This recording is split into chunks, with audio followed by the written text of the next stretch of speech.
Assalamualaikum warahmatullahi wabarakatuh. Halo semuanya, selamat datang di video hari ini. Jadi, hari ini aku bakal membahas salah satu masalah yang paling sering terjadi dalam manajemen proyek di sektor publik, yaitu keterlambatan proyek. Pernah nggak sih kalian tuh melihat proyek jalan raya yang terbengkalai selama bertahun-tahun, atau pembangunan gedung pemerintah yang molor hingga melebihi anggaran awalnya? Kasus seperti ini bukan hanya terjadi di Indonesia, tapi juga terjadi di banyak negara loh. Ketika proyek mengalami keterlambatan, dampaknya sangat luas, dari pembengkakan biaya, ketidakpuasan masyarakat, hingga penurunan efektivitas layanan publik. Lalu, gimana sih cara mengatasi permasalahan ini? Dalam video ini, aku bakal membahas secara lengkap, mulai dari penyebab keterlambatan proyek, teori yang relevan, serta solusi strategis agar proyek publik dapat selesai tepat waktu. Jadi, jangan lupa ditontonnya sampai akhir. Keterlambatan proyek itu adalah kondisi ketika penyelesaian proyek tidak sesuai dengan jadwal yang telah ditetapkan. Dalam proyek publik, keterlambatan bisa terjadi karena beberapa faktor, mulai dari perencanaan yang tidak matang, masalah anggaran, hingga kendala teknis di lapangan. Contoh kasus nyata yang ada di Indonesia yaitu yang pertama ada LRT Jabodetabek. Proyek LRT Jabodebek awalnya ditargetkan selesai pada 2019, tapi baru beroperasi pada tahun 2023. Penyebab utamanya itu adalah kendala pembebasan lahan, masalah teknis, serta pandemi COVID-19 yang memperlambat proses pengerjaan. Lalu yang kedua ada Tol Cisumdawu. Proyek tol ini menghubungkan antara Bandung dan Bandara Kerjati mengalami keterlambatan hingga bertahun-tahun akibat masalah pembebasan lahan dan perubahan desain proyek. Lalu yang terakhir ada proyek kereta cepat Jakarta-Bandung. Proyek ini juga mengalami keterlambatan dengan biaya yang membengkak dari perkiraan awal akibat berbagai faktor, termasuk perubahan kebijakan pemerintahan dan penyesuaian desain teknis. Lalu statistik keterlambatan proyek publik. Menurut laporan Bappenas, sekitar 30% proyek infrastruktur di Indonesia mengalami keterlambatan. Dari jumlah tersebut, 15% mengalami pembengkakan biaya yang signifikan.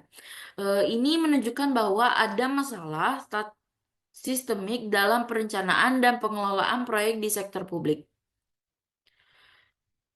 Apa aja sih penyebab keterlambatan proyek berdasarkan teori menurut teori manajemen proyek? Ada tiga faktor utama yang sering menjadi penyebab keterlambatan proyek.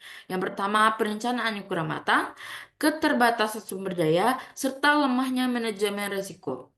Lalu, dari model triple constraint, dalam manajemen proyek ada konsep yang disebut triple constraint atau segitiga kendala proyek, yang terdiri dari waktu, yaitu deadline proyek, lalu biaya atau anggaran proyek, serta kualitas standar hasil proyek.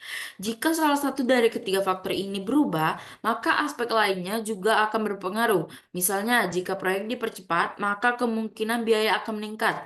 Sebaliknya, jika anggaran dikurangi, kualitas proyek bisa menurun dan waktu perencanaan proyek bisa jadi lebih lama. Lalu ada faktor eksternal, politik dan sosial. Selain faktor teknis, keterlambatan proyek juga sering terjadi karena perubahan kebijakan pemerintah, birokrasi yang berbelit, serta kurangnya keterlibatan masyarakat dalam perencanaan proyek. Menurut penelitian terbaru tentang pengendalian manajemen di sektor publik, proyek yang tidak transparan lebih rentan terhadap protes masyarakat dan hambatan administrasi. Lalu ada solusi dan strategi mengatasi keterlambatan proyek. Yang pertama itu ada perencanaan yang lebih baik. Setiap proyek harus memiliki perencanaan yang lebih matang, termasuk identifikasi risiko sejak awal dan keterlibatan pemangku kepentingan dalam tahap perencanaan. Lalu yang kedua ada pemanfaatan teknologi digital. Teknologi bisa membantu mengatasi keterlambatan proyek. Software manajemen proyek seperti Primavera, Microsoft Project, atau Building Information Modeling atau BIM dapat membantu memonitor progres proyek secara real time dan mengurangi kesalahan konstruksi. Lalu yang ketiga, ada peningkatan kapasitas sumber daya manusia atau SDM. Tim proyek harus memiliki keahlian dalam manajemen risiko, pemanfaatan teknologi terbaru, dan pengelolaan anggaran. Pelatihan yang rutin bisa meningkatkan efektivitas kerja tim proyek.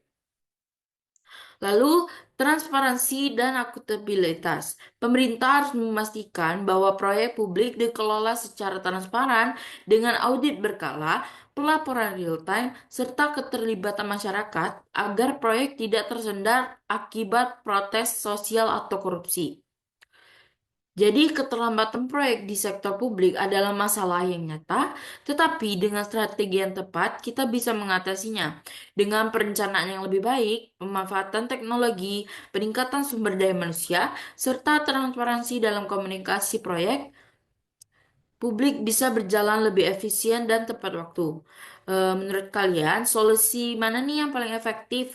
Pernah nggak sih kalian melihat proyek yang terbengkalai di daerah kalian?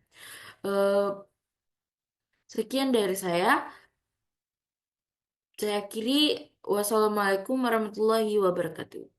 Bye-bye.